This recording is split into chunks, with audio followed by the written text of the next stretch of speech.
Welcome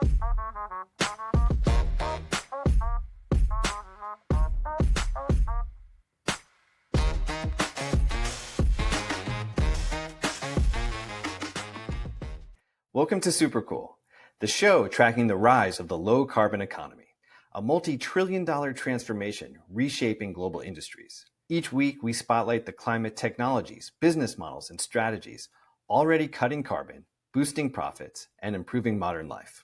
I'm your host, Josh Dorfman. If you're enjoying the show, please take a moment to subscribe or leave a review wherever you listen. And if you also want to go deeper into Supercool Climate Solutions Now Scaling, check out our weekly newsletter. You can find it at getsuper.cool. Cities are on the front lines of the climate crisis. They generate most of the world's carbon emissions. They house the majority of the world's people. And increasingly, they're being asked to do the heavy lifting, decarbonize buildings, electrify transport, create jobs, cut emissions, improve lives. But most cities don't have the money or the staff or the internal capacity to turn big goals into bankable plans. And that's what Marvin Rees had to figure out. He was mayor of the city of Bristol in the UK for 2 terms, and when first elected in 2016, he became the first black mayor of a major European city. During his time in office, Marvin led the city in building something remarkable, a £1 billion public-private partnership to decarbonize Bristol. Not just with climate goals in mind, but with real economic and social benefits for its people. Lower energy bills, new jobs, better housing. A climate transition had funding that actually improves quality of life. It wasn't easy. Years of austerity had hollowed out local government. As Marvin told me, no one ever comes down to City Hall with signs saying, "Save our lawyers" or "Save our accountants," but those are the people who make big deals happen. So he got creative. He turned Bristol's housing, buildings, and energy infrastructure into the foundation for a 20-year climate partnership. He created long-term certainty for private partners, including the UK subsidiary of Ameresco, a US energy solutions company, and the UK subsidiary of Vattenfall, a Swedish company. He built a model that other cities are now studying and racing to emulate around the world. Now, in some ways, Marvin is an unlikely figure to lead a climate finance revolution. He didn't grow up in politics or policy circles. He grew up in poverty in 1980s Bristol, the mixed-race son of a white single mother. Yet in other ways, it makes perfect sense. He's resourceful, direct, not afraid to speak up, not afraid to push back, and always focused on delivering real results for the people he serves. Marvin stepped down from office in 2024. Today, he's on the global stage working to give cities a seat at the table. This week's episode is the first in a series with global mayors on the front lines of a global initiative to rewrite the rules of climate finance and channel more capital to cities to provide them with the tools and resources to deliver for their people, the planet, and their backers, those who will underwrite the initiatives. The overall initiative comes from the United Nations Sustainable Development Solutions Network, or SDSN. It's called the SDSN Global Commission for Urban SDG Finance. SDG stands for Sustainable Development Goals. And it's harnessing the insights of mayors, climate and finance experts, city network leaders, practitioners, and scholars to develop and champion innovative ideas and solutions for increasing SDG finance. In other words, for getting more climate finance to the cities who are going to tackle the challenge. Supercool is collaborating with the Commission's Secretariat hosted at the University of Pennsylvania to conduct these episodes. This past February, Marvin received a life peerage to the UK's upper chamber, the House of Lords. But he doesn't stand on ceremony, he doesn't have time. And he insisted that I not address him as Lord Rees of Easton. He said Marvin is fine. Here's our conversation.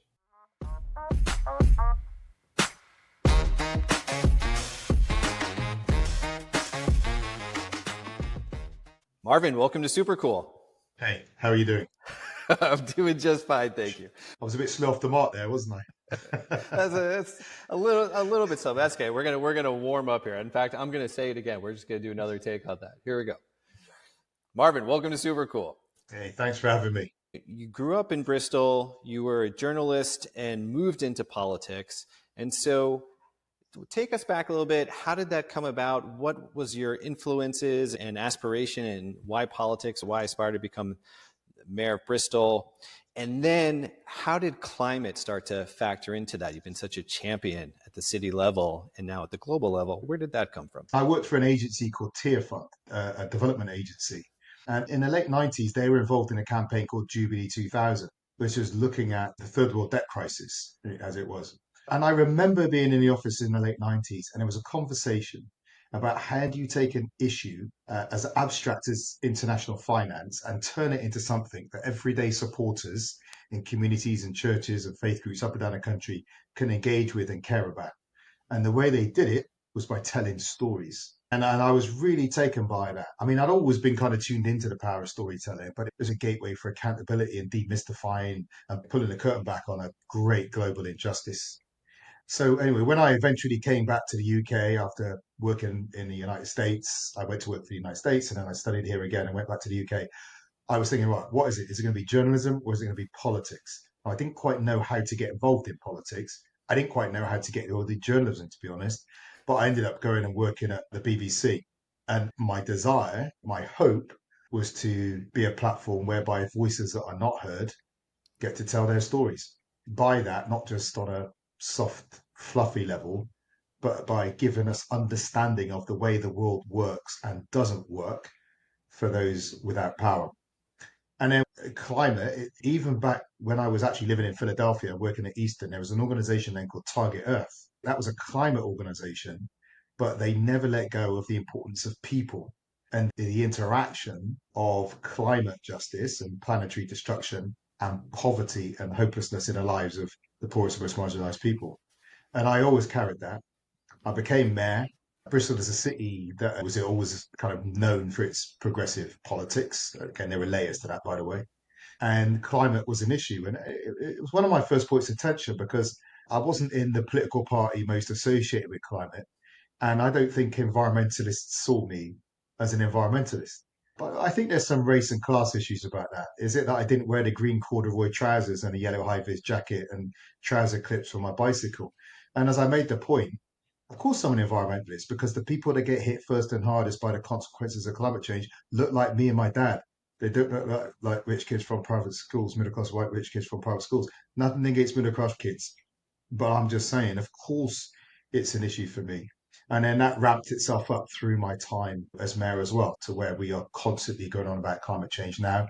And importantly, how we get the finance in place to support cities to be able to deliver the decarbonisation programs. It's not just about banners and declarations, as important as that is. At some point, you've got to find a way of making money flow to get the technology rolled out. Absolutely. You've been very outspoken about that and very active in doing that.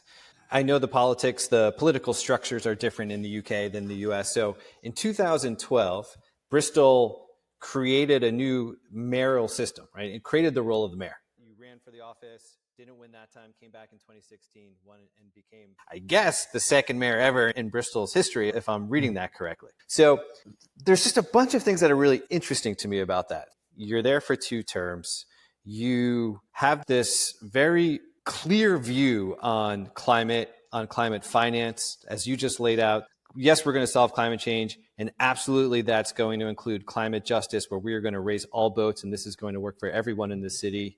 And we're going to think about housing, and we're going to think about insulation, and we're going to think about district heat, and we're going to think about bringing down costs.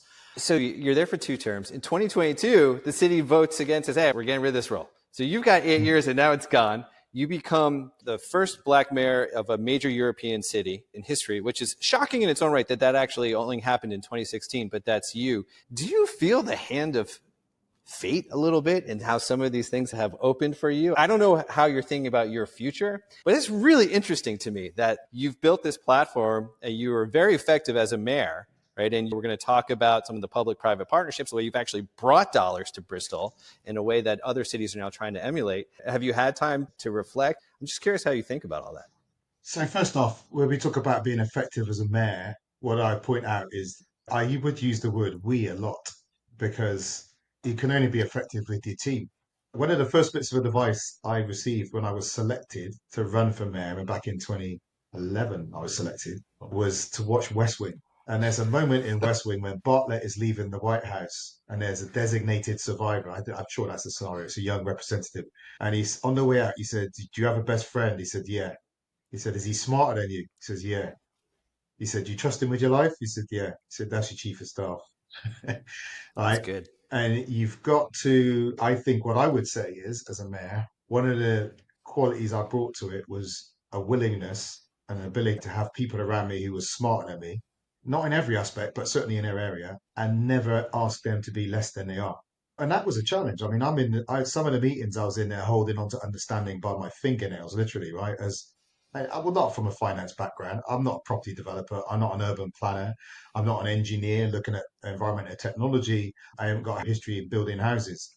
But we seem to have the ability to get people around the table who had all those expertise and asking them to be excellent and not to shrink their abilities to make me feel comfortable. I can think of some leaders on the national and international stage who could do a little bit of that right now. But my time in office is a whole bunch of things, like everything, it's a bunch of contradictions, right? What an honor to be there.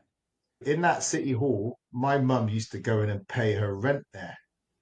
I, as a white woman with a brown baby in the middle of the race and class fractures and hierarchy of Britain and all the racism that was there, that she experienced as a white woman with a brown baby, by the way. And then she comes in to see me at my office when she comes in, and I'm now the mayor. Of that building. It's incredible. What an honor. And my chief of staff, Kevin Slocum, when we lost in 2012, which was painful, we were talking and we were just saying, oh, it would have been incredible because he's working class white guy. Dad works at the fruit market. His dad died quite young, but super smart guy. We were just talking about, well, what an honor it would have been to have ended up leading the city that we were brought up in.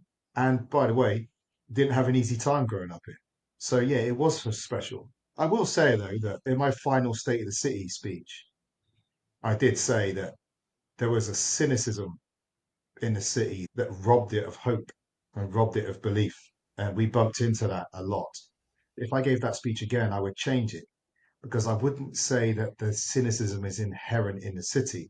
I would say the cynicism is dripped into the ears of the people of Bristol by those who hold themselves up as the commentators and the storytellers of the place and the interpreters of the place.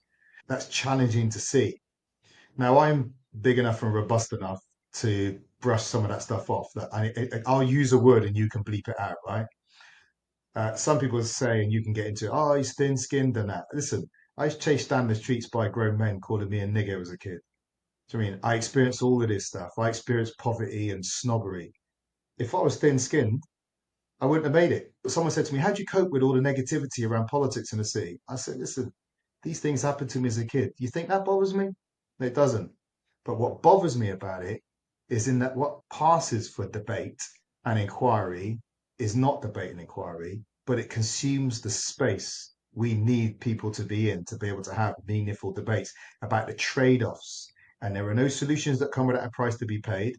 And there are always negative consequences to good things. That good things can have negative consequences for some people. We said that a lot. That means that the quality of our public debate has to be high. Unfortunately, the space, the bandwidth, be it print, be it broadcast, is crowded out too much by sensation, nonsense, superficiality, gotcha, and it robs us of the opportunity to have those meaningful debates. I find that frustrating, not just because of the loss to the people, but because if we're going to solve climate change, tackle migration, deliver inclusive economic development, and the rest of it, we have to be able to have those kind of debates and discussions. As the mayor, I would imagine it would be the case in this country.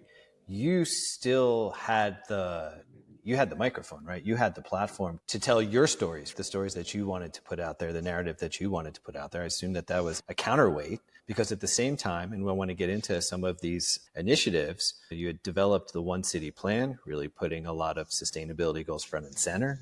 You eventually got to what we'll talk about, the Bristol City Leap Project, which has been globally recognized as a public-private partnership to focus on climate change and climate justice and bring everybody in the city along and being viewed as a model. So I hear you and I understand what you're saying, but yet you did find a way through that to actually get quite a lot done. We did, because we can push it through But that point about having the mic has to be qualified. Okay. So you can take the stage and say something. But again, one of the points I'd often make is that most people don't actually interact with the direct political debate. They interact with a journalistic interpretation of that debate or the editing of that debate. So I'll give you an example. This is a real world example. National government were threatened with legal action by Client Earth over air quality because air quality wasn't good enough in the UK. And it's true, right? In Bristol, over 300 deaths a year directly related to air quality, and there was also long-term health conditions. So as it does, national government rolled responsibility down onto the shoulders of cities. So they start saying, Bristol, you've got to deliver a clean air zone. We say, great, but we can see that a clean air zone is good, but there are potential negative consequences of the clean air zone for some people. Who do you think of? Small businesses. A plumber wants to drive his old diesel van across the city. Now he's going to face a £10 charge, whatever, going through the clean air zone. We should take that seriously. Care workers. These are not highly paid people, suddenly going to be financially impacted. Our hospital was on the edge of the clean air zone. So actually, the road outside the hospital would be taken up by the clean air zone. Who's that going to impact? Well, who gets sick most? Poor people get sick most. So suddenly you've got a charging zone landing outside the front of a hospital of people who want to go and visit their relatives. So we were pushing back not to not do the clean air zone, but to say, how do we do this in a just way? My opposition politics and the journalists jumping on this, oh, you're holding back, you don't care about clean air. Well, no, we do, but we're taking account of the potential unintended consequences. So I'm in my full council meeting, and the Green Party had put up these doctors, and they came to the gallery and they said, it's very accusatory. You don't care about clean air. People are dying. And I'm thinking, well, let's have the debate then. So I said, thanks for your question. That's not actually accurate. What we are doing is pushing back on national government to try and get a financial package so that we can give grants and loans to businesses and households to transition their vehicles and take public transport for a transition period. So that's actually what we are doing because I thought they were a political plan. I said, but there's another thing I'd like to just share with you. It's great that you'll come down here and challenging me, but you work for the National Health Service. It's one of the 5 biggest organizations on the planet. And I've been on the NHS website and read about their own reviews of the pressure they bring on road traffic. So I've read out some numbers about road accidents, emissions, and so forth. I said, it's great for you to come down here to my public organization and challenge, but I'd be really interested to know what you're going to do to go back to the NHS and talk to the NHS about its transport plans, about how it can reduce pressure on our roads. What's the headline in the paper the next day? Marvin attacks the National Health Service and blames the NHS for the air quality, and he's aggressive and all that. I said no. I'm just saying if you want to come and have the debate, then let's have the debate, right? But let's approach it with some humility. I'll explain my position, but I am going to push back because we're collectively responsible for this panic. So again, that's an example. So we've got universities, we've got the health service, we've got the police. They're all contributing to air quality emissions. What are they all doing? Rather than that, it just become anger and I'll say a little bit of race, right? Aggressive black men type stuff. That can be incredibly frustrating. Yeah, I can appreciate Obama says this a lot, by the way. In his Audacity of Hope, he Yeah. talks about this, the translation or mistranslation bit in the media. It's a massive challenge to our political system. And I think Yeah. some of the rage and anger that we're seeing around politics now is a direct consequence of that. Yeah, I can see that. I appreciate that example. Let's talk about the Bristol City LEAP project. I find that just fascinating. On this show, we've talked a lot about public-private partnerships. We had Gregor Robertson on, the mayor of Vancouver. We talked with him about his time. It goes actually back to when they held the Olympics there. I think in 2000, there was a Winter Olympics. I'm not sure if it was 2010, 2012. And they had worked with some private companies to actually set up a district heating system using technology that was recycling the sewer heat and funneling it back into the really cool company called Shark Energy. And we talked to Mayor Robertson about that. And his feeling was the city can do a lot, but when you work with private enterprise, you can do a lot more. And to accomplish the things that need to be done, this just is increasingly important, probably increasingly the only way forward. But not always consensus, I'm sure still controversial, but you pushed through or you helped co-found and champion this Bristol City LEAP project. Can you talk to us about that? I mean, you have an American company, Amerisco, you have is it a Swedish company coming into, right? So like all coming to Bristol. What was that all about? Yeah. So two setup points. First off, when I was elected, I kept being invited to these mayoral gatherings, and they were great. And so mayors sit around and tell each other stories, and then someone publishes a list of top 5 best practices. And my point was, we'd all be doing best practice if we could afford it. Anytime you show me a best practice, I'm asking how much it costs, right? We want the financial pressure. So in some sense, it's meaningless just telling me this is you do that. You can't pay for it, you can't have it. And it was someone from Siemens on climate change when I was chairing a Core Cities meeting in the UK, which is the 11 biggest cities outside London. He said that we've got the technology to solve 80% of the climate problem. What we don't have are the financial innovations to get the technology rolled out. So think about it. We know heat networks. We know how to retrofit homes. We know how to do air source, water source, ground source heat. We know all that stuff. So why is it not happening? Because of the financing. So that's what Bristol City Leap is. It's a financial innovation. Again, this is about when you have smart people around you. I give it political cover and I'm willing to take the political risk to allow their innovations to play themselves out. We put together all of our public assets, 29,000 homes, we had heat networks, we got public land, we got public buildings. And we essentially went to the market and said, if we put all that in a basket and we gave you 20 years to work on it and decarbonize it with some clear outcomes. And by the way, we want social value. We want local jobs. We want local supply chains, living wage. Who would be interested? Well, when we put it out to market, we had 180 expressions of interest from the private sector. So it says there's an appetite in private companies and private investment to get involved in cities. And the key thing, by the way, is that we give you 20 years. You are pre-procured. So what's happened, Amoresco and Vattenfall, they brought Vattenfall in as well. What's happening now is they have the confidence to get their engineers at play to develop solutions because they know that if they spend 3 million developing a solution, that it's not going to be another company that comes in, swoops up the contracts. So they develop the solutions and a financial model to deliver that. And they're beholden to obviously delivering the outcomes. What we also do with that is we do not tell them we want you to do this project in this shape, this project in this shape. We don't do that. We set up a joint vehicle because they are the engineers. They will bring forward new bits of technology that local authority and a mayor's team would never know about because they know what's coming. So they can come and deploy new technologies that we don't know about because it's a journey that we go on over 20 years. But the key thing is that pre-procurement that gives them the confidence that if they develop the solution, they will take the work forward. What we need are to support local authorities, city leaders around the world to enter into these kind of long-term partnerships. They need the capacity and the skills to be able to engage with the private sector in a way that makes space for the private sector to get the return it needs, for the money to flow, but also make sure that we bake in the social value that those mayors need from that development. So you're not selling the city off just to be a rich company's plaything. Is that what you mean when you say capacity and skills? You're talking about capacity and skills on the government side to be able to manage as almost a partner to the private sector, oversee, have insight, really understand what's being done, recognizing you're not doing the work. You're not going to tell the private sector how to go do its job, but you need to be a partner at the table representing your constituents, the city, taxpayers, citizens, et cetera. Yvonne Aki-Sawyer, Mayor of Freetown, incredible mayor. People like David Miller are in this space, so I know you've talked to. Susan Aitken, leader of Glasgow, who hosted COP just a few years ago. So many cities are in this space now of really defining the nature of that challenge. So I was on a panel with those people and others looking at city finance. Why can't cities get access to finance? Mark Carney in Glasgow says there's X trillion dollars moving around the world looking to invest in bankable projects. What's the problem?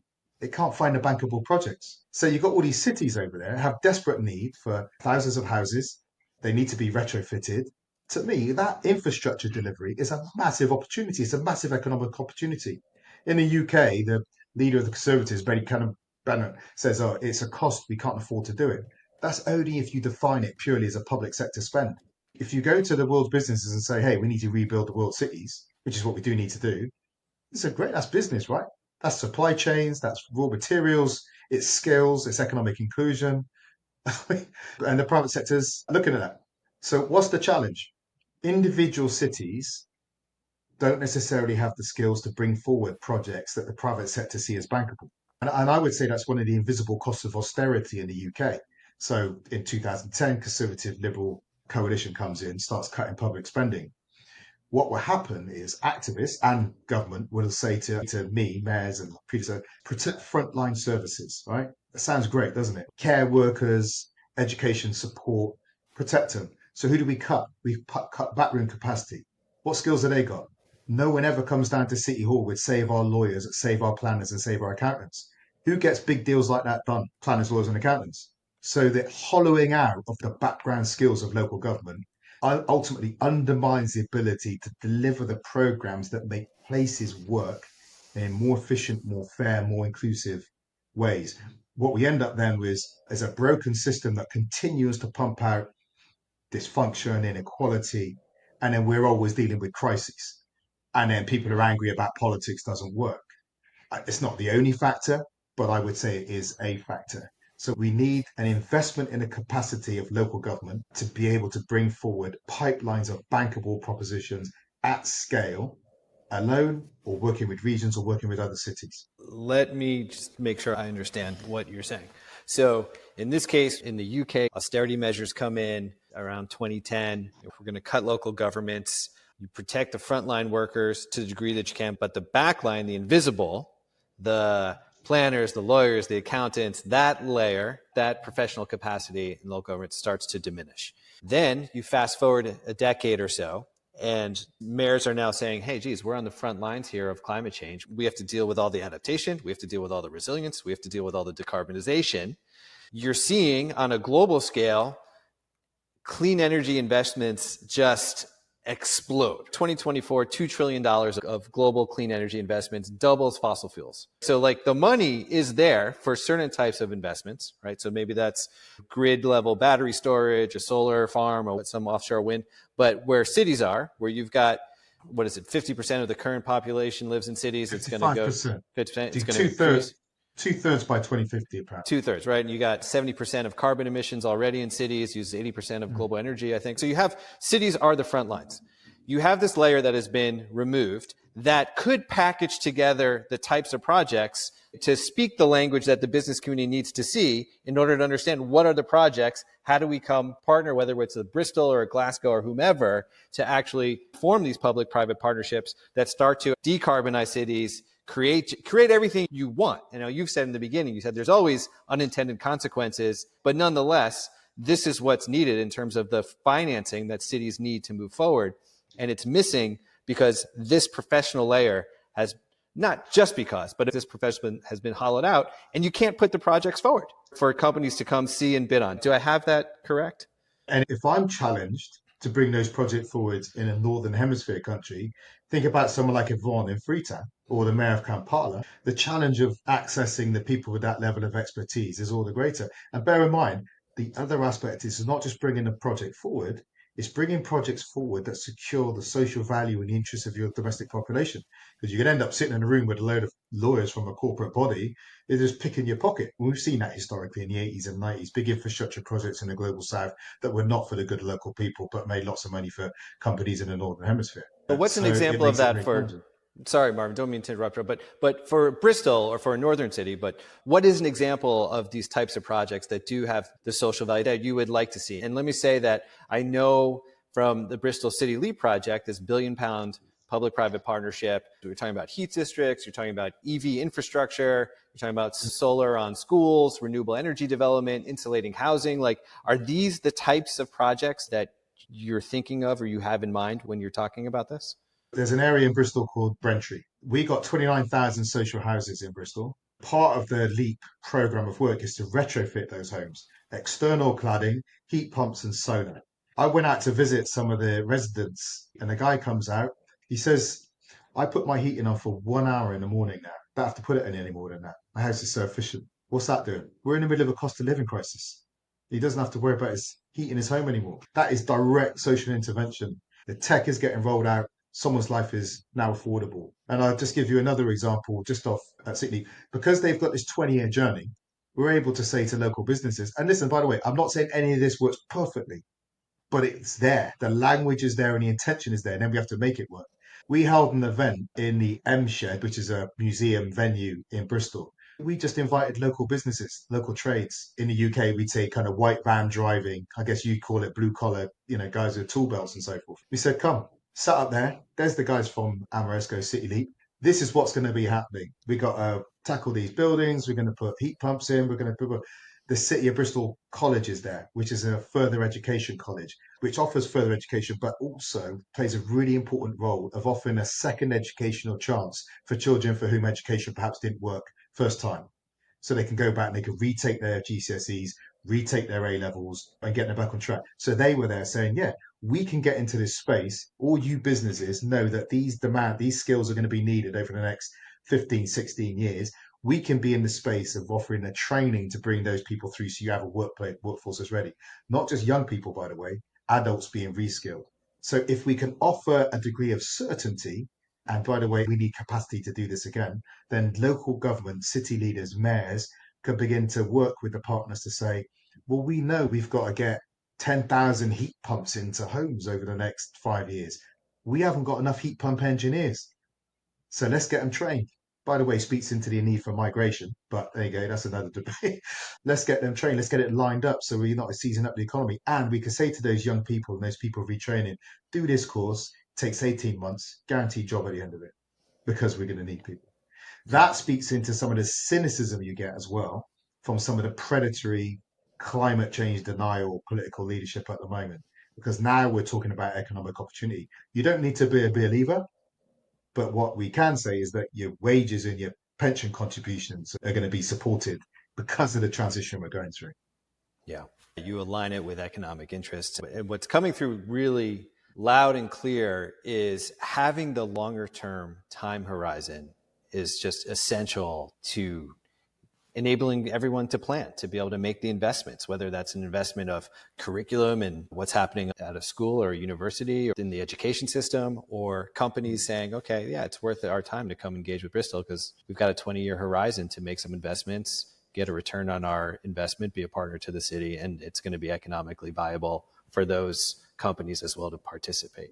With something like Vattenhall or doing district heating, which is something that we don't have a ton of in the US, where I know a lot of people are hoping we get more, which is just for our listeners, a centralized heating system where the source could be geothermal. That's actually being tested up in New England right now in the city of Framingham, or some other heat source. But then pipes are run from a central data location. Centers.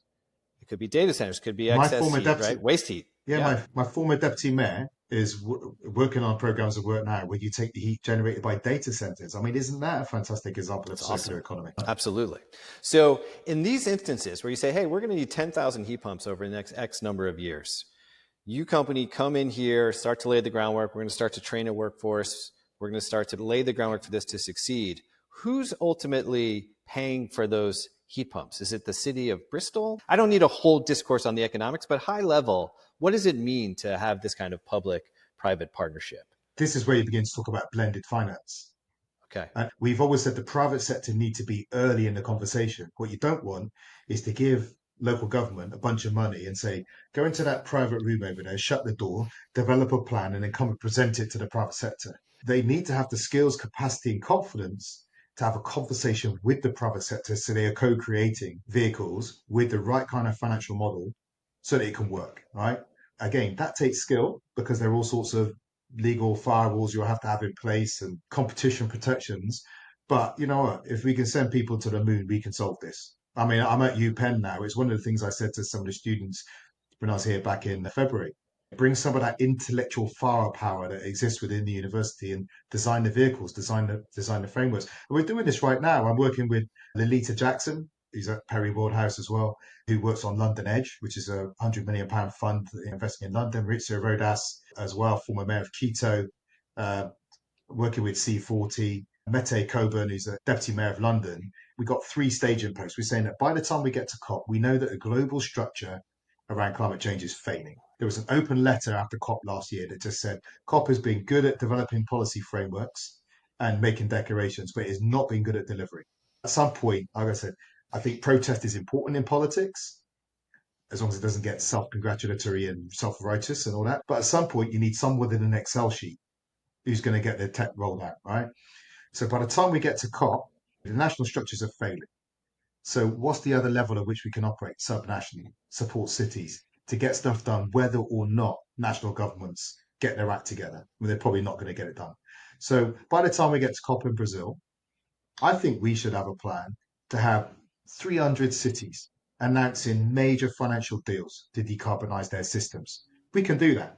But then there's a previous stage in post that comes before that. If we're going to be there by COP in November, we got New York Climate Week. So by the time we get to New York, we need to have got ourselves to a certain space.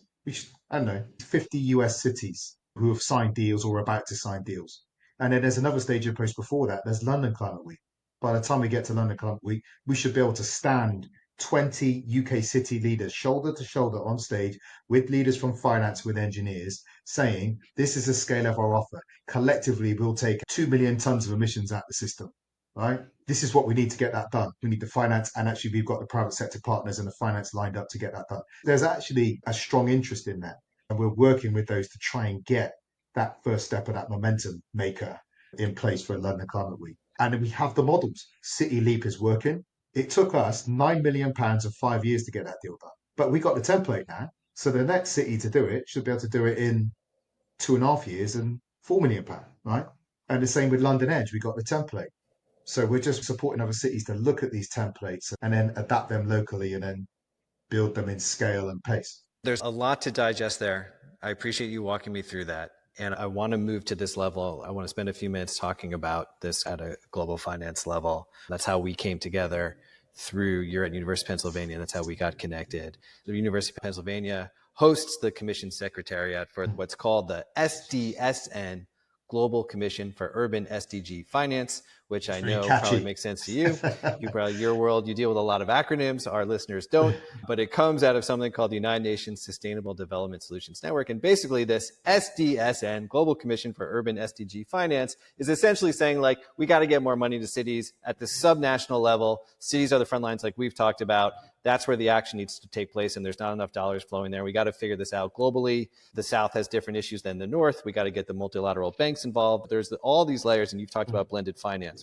Before we talk about that a little bit more, I just need to understand a little bit more precisely when it comes to Bristol and the Bristol City Leap project, and you've mentioned blended finance. So someone could come and say, okay, I see the need. We need tens of thousands or 10,000 heat pumps. We can supply those. Workers are going to get trained.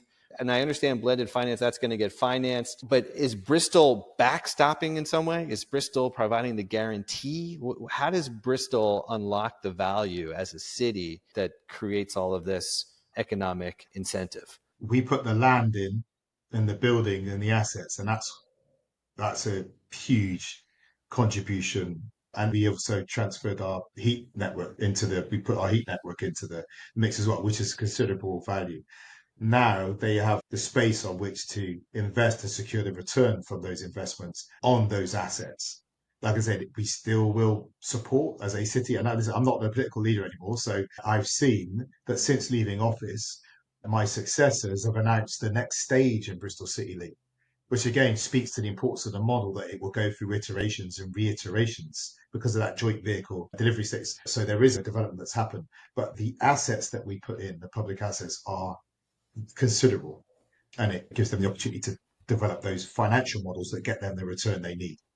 Understood. I appreciate that piece. And I know, again, that the Bristol City Leap project was named the winner of the 2024 Award of Distinction for Public-Private Collaboration in Cities, which is something that we spent a lot of time looking at, and awarded by the Global Partnership. And this is from the World Economic Forum and UN Habitat. So at the highest levels of kind of global interaction where leaders are coming together, this is like you said, this is being templated along with some other examples for the world to now follow.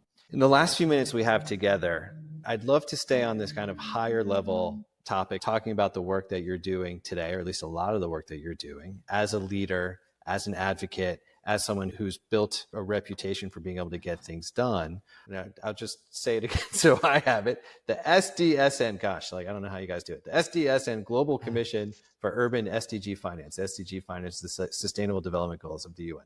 This layer of saying, how do we as mayors, as climate experts, as financiers, I know that Jeffrey Sachs from Columbia is involved in that. So taking all these brilliant minds together, and you laid out a roadmap for what you're hoping to accomplish by COP, but to understand how we get climate finance to cities. And you gave this wonderful TED Talk in 2022 in Vancouver, laying out the need very clearly of why it's so critical for cities to have this financing. And I was also going to ask you about that because I felt when I watched it, not knowing anything. I mean, coming to you and learning about you at that time, but just watching that, I'm like, okay, cool. This mayor makes this appeal, makes a great case. Awesome. That seems like a normal TED Talk thing to do. Really good. And then you get a lot of views. I assume you got a lot of favorable feedback, probably opened a lot of doors. And then you go home and people are like, wait, what? That guy spent 15,000 pounds on a trip to Vancouver to do what? And it's, I don't know, maybe I'm taking us back a little bit, but it seems like on the one hand, it's like, do you guys not understand? I am bringing us onto a world stage. I am putting us into place like where we need to go as a city. And yet, I mean, there's always local politics that you have to attend to. So, you're playing on these different levels as mayor, who you're trying to bring in, the partners you're trying to bring to your city, how you're trying to get your city to meet the moment. And yet that's always still caught up a little bit in local politics. So I guess I probably could ask a couple of questions, but maybe I'll just give you a chance to kind of respond to that. I find it's one of the controversies that's been attached to me. It was just stupid. So first off, I didn't pay to go. They fly you out. I said in the opening line of that talk that when I got elected, I had no idea of the level of global responsibility that would fall on my shoulders as mayor.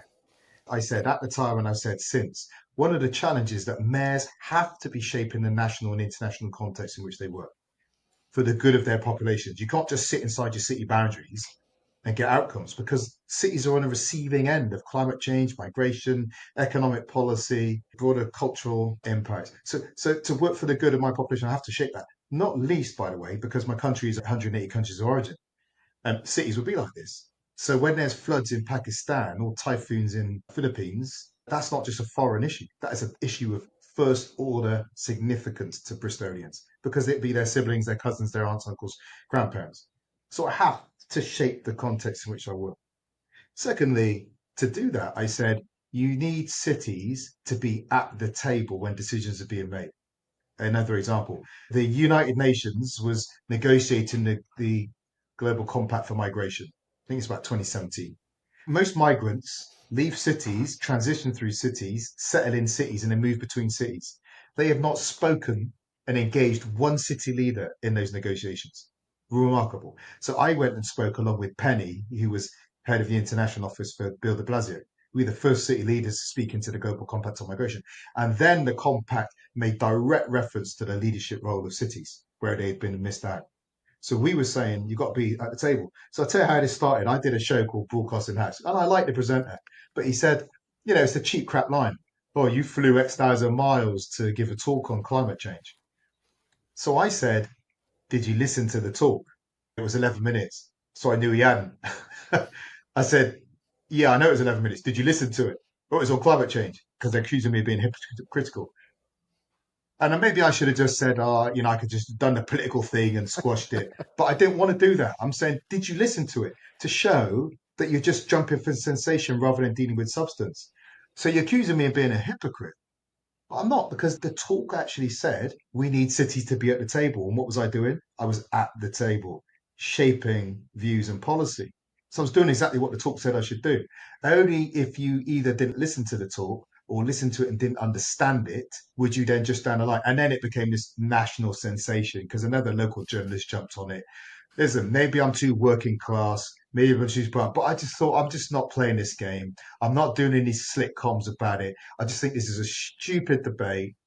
And rather than celebrating the fact that a leader of UK local government, and not just that, a mixed race kid from a single white woman who grew up in poverty, who became mayor in a city, suddenly takes the stage and gets the 11 a.m. slot on a Wednesday when Bill Gates had the 11 a.m. slot on a Tuesday, spoke on the morning that Al Gore spoke, and the chess champion, whose name I forget, spoke on the Monday. And even though he's not my man, but Elon Musk was talking there too when he was kind of pre what he is now. Rather than celebrating the fact that Bristol's leader had been given that, they just went to say I'm a hypocrite. And it was a pre-written. So I just thought it was stupid. And I just thought, go for it. I ain't got time. We're about the business of trying to support mayors. And again, just the contrast, as you point out, what happened inside the city to the way it was received globally. Because globally, they weren't trying to do nonsense with it. They were saying this is a valid point. What can you do? I tell my children, and maybe it's not necessarily politically wise, but I said to my kids, listen, if someone says something stupid to you in school, like you're an idiot and you're not an idiot, why would you get excited about it? Don't get upset by that. Say, sure, you can say that if you want. Well, no, I'm not. So if someone wants to go down that line and wants to, I've gone into this too much. But if someone wants to go down that line, I'm just not going to get into it. We'll try and do real stuff about supporting mayors to tackle climate change, migration crisis, poverty, economic inclusion, and the rest of it. I love that answer. And yeah, that sounds like really good advice for kids. It does remind me of the American version of The Office. I don't know if you actually ever saw the American I when. watched the British one, Yeah, I figured you watched the but British I one. have seen the American one. It's good. There is a moment where they ask Dwight, the number two, what's the best advice Michael ever gave you? And he says, don't be an idiot. And he says, and then I think, when I'm about to do something, would an idiot do that thing? And if an idiot would, I don't do that thing. I was like, words to live by. Yeah. Yeah. But again, brought to us from the UK. So, the original version. Marvin, I want to thank you for taking the time to walk us through everything that you did as mayor in Bristol, walking us through your views on climate finance, what it means for cities, what's happening at a global level, the plans that you are putting in place and hoping to accomplish this year, moving toward COP. All of it is truly, it's awesome to hear about. It's very inspiring, and I appreciate the work that you do. All right. Thank you. Any cities who want to be in that mix, by the way, I'd love to hear from them. We're collecting them now. Fantastic. If they come to us, we'll make sure we'll pass them along to you and the folks at Fantastic. Penn who are working on it. Yeah.